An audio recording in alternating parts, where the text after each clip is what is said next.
के पास में मान लीजिए कोई मंत्र है तो उसकी ओम विघ्न विनाशक देवता नमः स्वाहा, ओम ग्राम देवता भी नमः स्वाहा, यानी स्वा स्वा स्वा ऐसे करते थे वो मंत्रों की। तो उनको क्या कहा जाता है? कैसे हो आप सब? सर्दियाँ चल रही हैं, लड्डू उड्डू खा लो क्योंकि एग्जाम में आने वाली हैं और सारा जो आपका खाया हुआ है वो एग्जामों में निकलने वाला है। एग्जाम में आने वाली हैं, 2-3 महीने बच रहे हैं, बढ़िया से तैयारी कर लो। तो आज मैं एक बहुत अच्छा टॉपिक लेकर आया हूँ आपके लिए, वैदिक युग, यानी वापस से हिस्ट्री स्टार्ट कर रहा हूँ क्योंकि ज्योग्राफी में इतना डिमांड नहीं है, इसलिए मैं हिस्ट्री के जो बाकी टॉपिक हैं वो क्लियर कराने वाला हूँ। तो हमने सिंधु घाटी सभ्यता पढ़ ली थी, आपने नहीं देखा तो उनका लिंक डिस्क्रिप्शन बॉक्स में डाल दूंगा, वहाँ पर जाकर आप देख सकते हो। वैदिक सभ्यता यानी वैदिक युग के बारे में डिस्कस करने वाले हैं। बीए पार्ट फर्स्ट का टॉपिक है, नॉन और रेगुलर दोनों के लिए इम्पोर्टेंट है। इसका जो काल माना जाता है वो 1500 ईसा पूर्व से 600 ईसा पूर्व के बीच में माना जाता है। ठीक है, सबसे पहले अपन है ना जो इसका परिचय जान लेते हैं, उसके बाद में डिटेल से इसके बारे में अध्ययन करेंगे। तो परिचय, हड़प्पा सभ्यता जिसे अपन क्या बोलते हैं सिंधु घाटी सभ्यता के अंतिम चरण अथवा उसके विनाश के बाद भारत में एक नई सभ्यता एवं संस्कृति का विकास हुआ जिसे वैदिक सभ्यता कहा जाता है। कहने का मतलब फ्रेंड्स कि इस वैदिक जो सभ्यता थी, वैदिक युग था, उससे पहले एक सभ्यता और बसी थी जिसका नाम है हड़प्पा सभ्यता है, सिंधु घाटी सभ्यता, अपन सबको पता है। जब इस सभ्यता का जो अंतिम चरण था, यानी उस समाप्त होने वाली थी, पतन होने वाला था इस सभ्यता का, यानी विनाश होने के बाद एक नई सभ्यता बसी, या सभ्यता और संस्कृति बसी, जिसे क्या कहते हैं, वैदिक सभ्यता कहते हैं। ठीक है, वैदिक सभ्यता की जानकारी हमें वैदिक साहित्य से मिलती है, ये बात इंपॉर्टेंट है, वेरी इंपॉर्टेंट है, क्योंकि आगे अपन को वैदिक साहित्य ही पढ़ना है। ठीक है, यानी वैदिक सभ्यता की जानकारी हमें किससे प्राप्त हो रही है, वैदिक साहित्य से प्राप्त हो रही है। ठीक है, वैदिक सभ्यता एवं संस्कृति के संस्थापकों को ऋग्वेद में आर्य कहा जाता है। वैदिक सभ्यता और संस्कृति के जो संस्थापक थे, क्योंकि कोई भी सभ्यता होती है उसके कोई ना कोई संस्थापक तो होते हैं ना, किसी ने तो बसाया होगा ना। तो किसने बसाई सभ्यता को, आर्य। और इसका उल्लेख हमें किस वेद में मिलता है, ऋग्वेद में मिलता है, क्योंकि सबसे प्राचीन वेद कौन सा है, ऋग्वेद है। तो उसी में इन आर्यों की जानकारी मिलती है कि भाई आर्य है ना, उन्होंने इस सभ्यता और संस्कृति की स्थापना की थी। क्लियर ही समझ में आ रहा होगा। आर्य संस्कृत भाषा का शब्द है जिसका अर्थ सुसंस्कृत, कुलीन अथवा श्रेष्ठ। कहने का मतलब ये है कि फ्रेंड्स ये सारे जो वेद हैं वो किस में लिखे गए हैं, संस्कृत भाषा में लिखे गए हैं। तो जो आर्य शब्द इसमें मिला है ऋग्वेद में, तो वो भी तो संस्कृत भाषा का हुआ ना। तो ये जो आर्य शब्द है ना, इसका अर्थ क्या हुआ, ये संस्कृत भाषा का शब्द है तो अपन को पता है, लेकिन इसका अर्थ क्या है, सुसंस्कृत, कुलीन अथवा श्रेष्ठ। सुसंस्कृत का अर्थ क्या होता है, यानी जो संस्कृत भाषा को जानता है, उसको फॉलो करता है वो, यानी जो भी संस्कृत के जो श्लोक हैं, यानी उस भाषा को जो जानता है उसको अपन क्या कहेंगे, आर्य कहेंगे। ठीक है, कुलीन का मतलब क्या होता है, जो उच्च वर्ण में उत्पन्न हुआ हो। आर्यों को किस वर्ण में माना जाता है, कुलीन वर्ण में, यानी उच्च वर्ण में, पवित्र वर्ण में उत्पन्न हुआ हो, अथवा श्रेष्ठ हो, सभी चीज़ों में श्रेष्ठ हो। ठीक है, सभी चीज़ों में पारंगत हो, उसको अपन आर्य कहेंगे। ठीक है, आगे बढ़ता हूँ। क्लियर ही समझ में आ रहा होगा। वीडियो अच्छी लग रही हो तो लाइक, सब्सक्राइब और कमेंट करना ना भूलिए, क्योंकि इस प्रकार की वीडियो मैं यहाँ पर लेकर आता रहता हूँ। वैदिक साहित्य पढ़ेंगे, बात आ गई। ठीक है, इस वीडियो में आपको पता है कि वैदिक युग में अपन है ना जो ये चीज़ें पढ़ने वाले हैं, आपको स्क्रीन पर दिख रहा होगा कि ये 3 पॉइंटों पर अपन डिस्कस करने वाले हैं। ठीक है, तो पहला इसमें वैदिक साहित्य। तो फ्रेंड्स सबसे पहले अपन पढ़ रहे हैं वैदिक साहित्य। ठीक है, आर्यों ने जिस साहित्य की रचना की उसे वैदिक साहित्य के नाम से जाना जाता है। यानी उन्होंने जो किताबें लिखी, साहित्य में क्या होती है, बहुत सारी किताबें होती हैं, उसमें बहुत सारा लिखा पढ़ा होता है।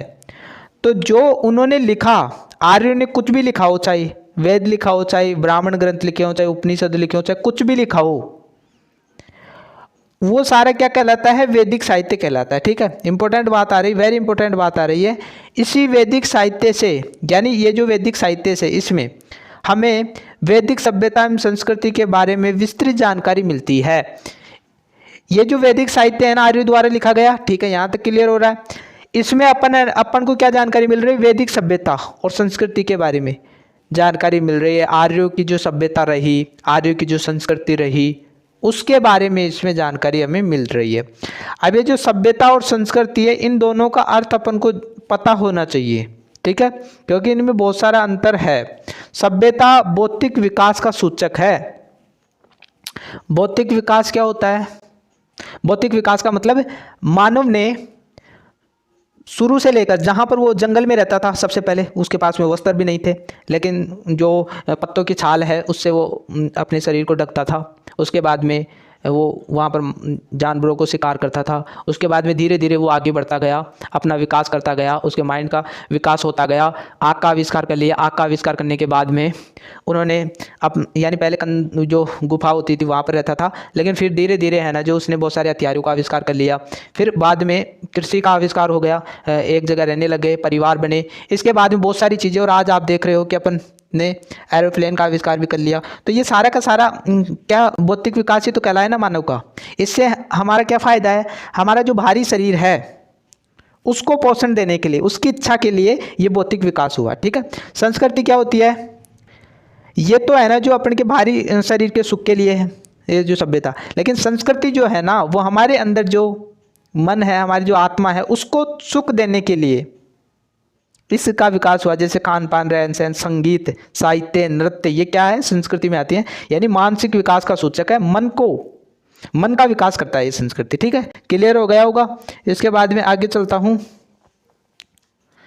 वैदिक काल, ठीक है, इसमें थोड़ा सा ये समझना आपको जरूरी है, ठीक है। वैदिक काल को कितने भागों में बांटा गया है ये समझना बहुत इंपॉर्टेंट है फ्रेंड्स। 1500 ईसा पूर्व से 600 ईसा पूर्व के बीच में इसका काल माना जाता है। वैदिक काल को दो भागों में अपन बांटते हैं। ऋग्वैदिक काल, सबसे पहले ऋग्वैदिक काल आया, उसके बाद में उत्तर वैदिक काल आया। ऋग्वैदिक काल 1500 ईसा पूर्व से 1000 ईसा पूर्व के बीच में रहा। उत्तर वैदिक काल 1000 ईसा पूर्व से लेकर 600 ईसा पूर्व के बीच में रहा। ऋग्वेद काल में सिर्फ अपन को है ना जो ऋग्वेद में रचना हुई थी, इस ऋग्वेद को क्या बोला जाता है? आदिम मानव का साहित्य कहा जाता है, आदिम मानव का, ठीक है। सबसे प्राचीन जो वेद है वो ऋग्वेद ही है।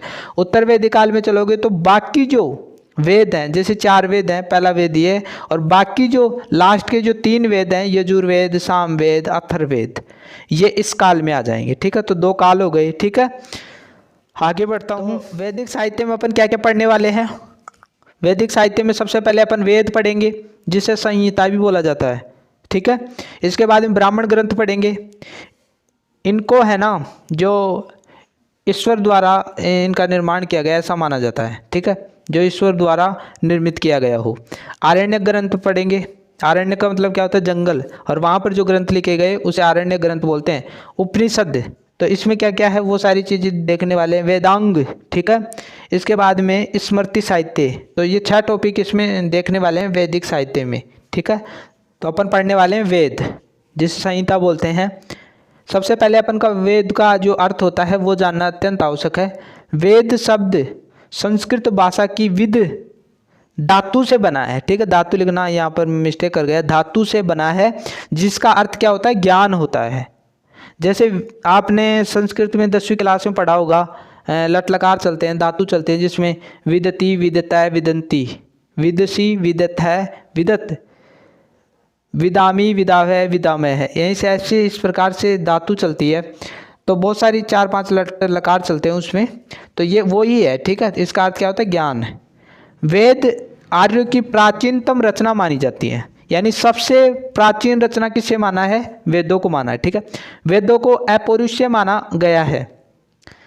अपौरुषीय का मतलब क्या मानते हो? जिसके शुरू में ए जुड़ जाए ना उसका नकारात्मक स्वरूप बन जाता है, यानी जिसकी रचना पुरुषों द्वारा नहीं की गई है, जिसकी रचना मानव द्वारा नहीं की गई है, जिसकी रचना ईश्वर द्वारा की गई है। ईश्वर ने सीधे आर्य जो ऋषि थे उनको ये प्रदान किया था, यानी ऐसा माना जाता है कि वेदों को है ना जो ईश्वर ने सीधा किसको प्रदान किया? जो आर्य जो ऋषि थे उनको प्रदान किया, ठीक है। अब आप इस चीज़ को मानते हो या नहीं मानते हो वो आपके माइंड पर डिपेंड करता है, ठीक है। वेद ईश्वर से ही सुने गए, इसलिए इन्हें श्रुति कहा जाता है, ठीक है। यहाँ पर एक विशेष बात ध्यान रखना कि वेदों को श्रुति भी कहा जाता है, क्योंकि बहुत सारे एग्जाम में आ जाता है कि वेदों क्या कहा जाता है, ऑप्शन में डाल देता है। श्रुति क्यों कहा जाता है? क्योंकि ईश्वर ने बोला और हमने सुना, इसलिए। वेदों को 4 प्रकारों में बांटा गया है, जिसका उल्लेख निम्नलिखित है। ठीक है, वेदों को 4 प्रकारों में बांट दिया गया है। अब अपन इन 4 प्रकारों का अध्ययन करने वाले हैं। ठीक है, पहला है ऋग्वेद। ठीक है, ऋग्वेद का संधि विच्छेद आप करते हो तो ये जो आधा ग है ना वो आधा क में बदल जाता है। जो व्यंजन संधि आपने पढ़ी होगी तो ऋक प्लस वेद, ये जो ऋक है ना इसको क्या बोलते हैं, ऋचा। इसका अर्थ क्या होता है, मंत्र।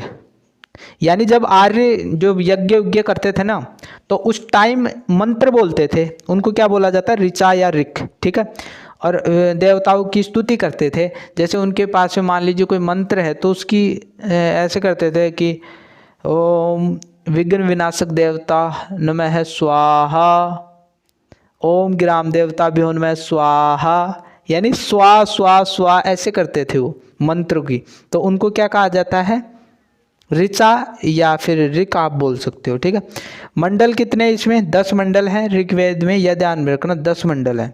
श्लोक कितने हैं, कोई विद्वान कितने मानते हैं, 1017, कोई विद्वान 1028 मानता है, लेकिन सबसे प्रमाणिक मेरे को 1028 ही लगता है। तो इसको भी याद कर लेना, दोनों को याद कर लेना। ठीक है, आर्य इन श्लोकों के माध्यम से अपने देवी देवताओं की वंदना या स्तुति करते थे। मैंने पहले ही बता दिया कि इन मंत्रों की सहायता से वो उनके जो देवी देवता थे उनकी वो वंदना करते थे, उनकी स्तुति करते थे अपने मंत्रों के माध्यम से।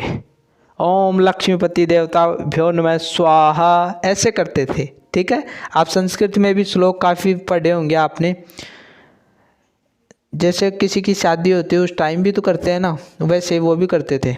ऋग्वेद से हमें आर्यों के धार्मिक विचारों का ही पता नहीं चलता है।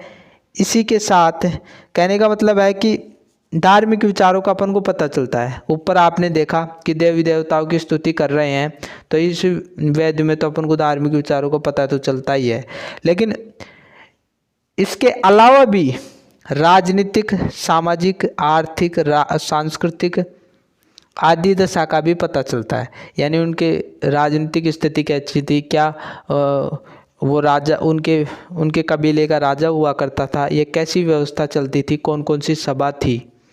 सामाजिक यानी उसका उस समय का समाज कैसा था, सारे मिलकर रहते थे या अलग अलग परिवार थे या सामूहिक परिवार थे, कैसे समाज था, कौन कौन से वर्ण वहाँ पर विभाजित थे, वो सारी चीज़ों की जानकारी हमें इसमें मिलती है। आर्थिक यानी उनकी अर्थव्यवस्था का साधन क्या था, यानी जो पैसे कमाते हैं अपन आज तो बहुत सारे साधन है, उस टाइम क्या था। उस टाइम आप देखोगे कि गाय एक प्रमुख साधन माना जाता था, कृषि एक प्रमुख साधन माना जाता था, उससे ही वो आजीविका चलाते थे। सांस्कृतिक इसमें अपन को जानकारी मिलती है, उनका खान पान कैसा था। जैसे ज़्यादातर पवित्र भोजन करते थे, दूध, ये मांस नहीं खाते थे, दूध खाते, दूध पीते से उससे जो प्रोडक्ट निर्मित होते थे, दही, छाछ, ये सारी जैसे शहद का भी वर्णन मिलता है, शहद भी बहुत खाते थे। तो इस प्रकार उनके सारी की सारी चीज़ों का वर्णन अपन को ऋग्वेद में मिलता है। तो फ्रेंड्स आज की वीडियो में इतना ही, ज़्यादा लंबा हो जाएगा वीडियो। मिलता है एक नई वीडियो के साथ। यदि वीडियो थोड़ा सा भी अच्छा लगा हो तो हमारे चैनल को सब्सक्राइब करना ना भूले, बेल आइकन को दबा दो, क्योंकि इस प्रकार की वीडियो मैं यहाँ पर लेकर आता रहता हूँ। तो मिलता है एक नई वीडियो के साथ, तब तक के लिए थैंक यू।